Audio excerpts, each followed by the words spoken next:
It was a quiet afternoon in the upscale suburb of Willow Creek, where manicured lawns stretched out like green carpets under the summer sun.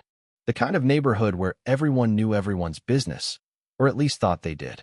That's where our story begins, captured on grainy CCTV footage from a homeowner's security system.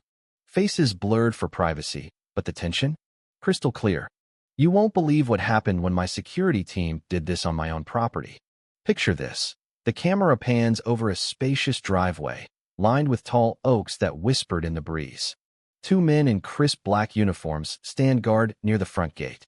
They're not your average rent-a-cops. These guys are ex-military, hired for protection after a string of break-ins rocked the area last year. One's got a holstered pistol on his hip, openly carried, legal as can be in our state. The other checks his watch, casual, like it's just another shift. Everything's calm, almost boring. Birds chirp in the background, a distant lawnmower hums. Then, she appears. Striding up the sidewalk like she owns the whole damn block is a woman in her mid-50s, hair pulled back tight in a bun, wearing khaki capris and a polo shirt that screams, "I'm on the HOA board." We'll call her Karen, because, well, it fits. She's got that determined look, the one that says she's about to unleash a storm over something trivial. The footage shows her marching right up to the gate, phone in hand, already filming. Her voice cuts through the air like a knife. "Excuse me. What do you think you're doing?" she barks, pointing at the guard with the visible firearm. The security guys exchange a quick glance, but they stay cool. The taller one, let's say his name is Mike, steps forward with his hands visible, palms out in that universal, "let's not escalate" gesture. "Ma'am, this is private property. Can I help you with something?" Mike asks, his tone steady, professional. No hint of aggression, just facts. Karen doesn't back down. She plants her feet, her face flushing red already. "I live right down the street, and I'm on the Homeowners Association board." "That gun you're openly carrying it?" "In broad daylight. This is a family neighborhood. Kids play here. You can't just strut around like it's the Wild West." The other guard, Tom, stays back, but he's alert, scanning the surroundings. Mike nods politely. "I understand your concern, ma'am, but we're licensed security personnel hired by the homeowner. Open carry is permitted under state law, and since this is private land, not public, we're well within our rights." Private property rights, that's the key phrase here, the one that should have ended the conversation. But oh no, not with Karen. She shakes her head, her bun wobbling slightly. "Rights? What about community standards? Our HOA rules clearly state no visible weapons that could intimidate residents.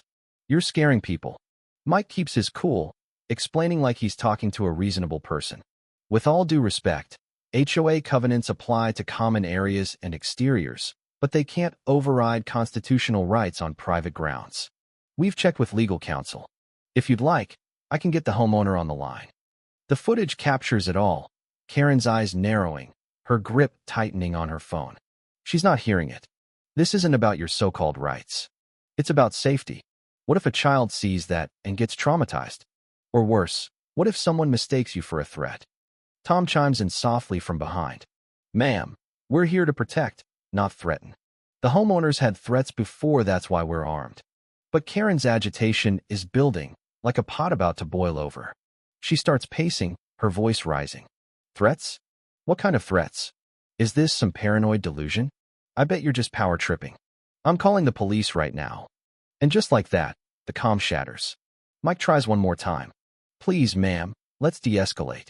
No need for authorities. We're complying with the law."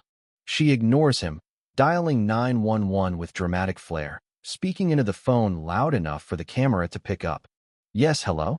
There's armed men on a property here, openly carrying guns, and they're refusing to comply with neighborhood rules. It's intimidating. Send someone quick." The security team doesn't budge. They radio the homeowner, me. Actually, though I wasn't home at the time. I get the call while stuck in traffic downtown, heart pounding as Mike briefs me. "Sir, HOA lady's freaking out about the open carry. She's called the cops." I sigh, rubbing my temples. This isn't my first rodeo with the HOA. When I moved into Willow Creek 5 years ago, it seemed perfect. Gated community, pool, tennis courts. But the board? A bunch of busybodies enforcing rules like they're the FBI.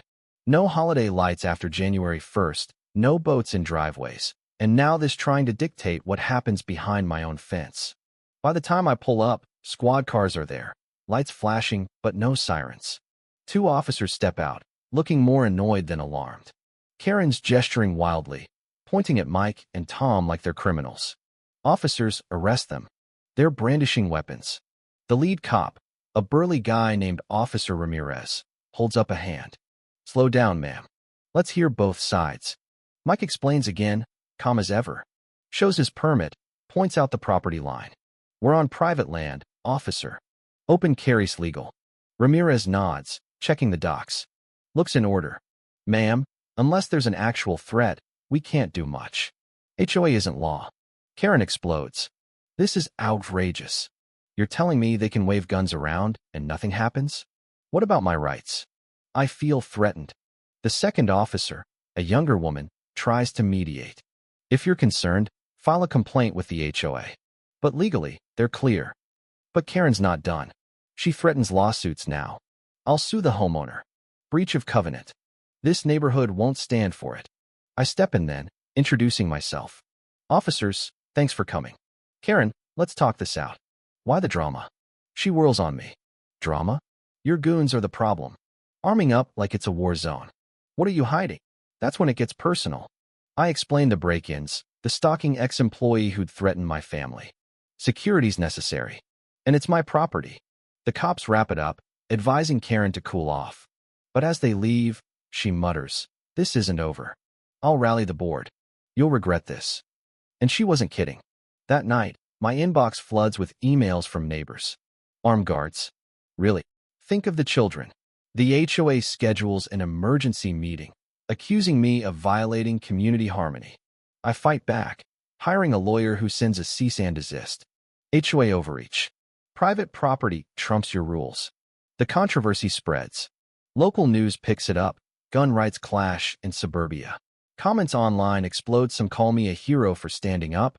Others label me a gun nut endangering kids. Weeks pass, tension simmering. Karen starts a petition to ban visible weapons entirely. I counter with my own, gathering signatures from supporters who value self-defense. Then, the high point, another confrontation. I'm hosting a barbecue when Karen shows up uninvited with a group of board members. We're inspecting for violations. My security blocks them. Private event. Leave. She pushes forward. "This is harassment. Call the cops again."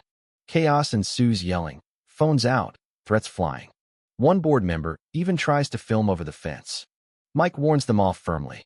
"Step back, or it's trespassing." Police arrive again, this time warning Karen about false reports. Next time, fines. She storms off, vowing revenge. "You'll be out of this neighborhood." But I stand firm. The story goes viral, sparking debates on freedom versus control. Am I the villain or the victim? The fallout? HOA backs down after my lawyer threatens suit. Karen resigns in huff. Neighborhood divides, but I sleep better knowing my family's safe. Now, what do you think? Was I right to arm my security, or should HOA rules override personal rights? Is open carry a danger in suburbs, or essential protection? Would you side with Karen or fight back? Drop your thoughts in the comments, let's debate. Like if you're pro-gun rights, subscribe for more real-life drama. Who's the real threat here?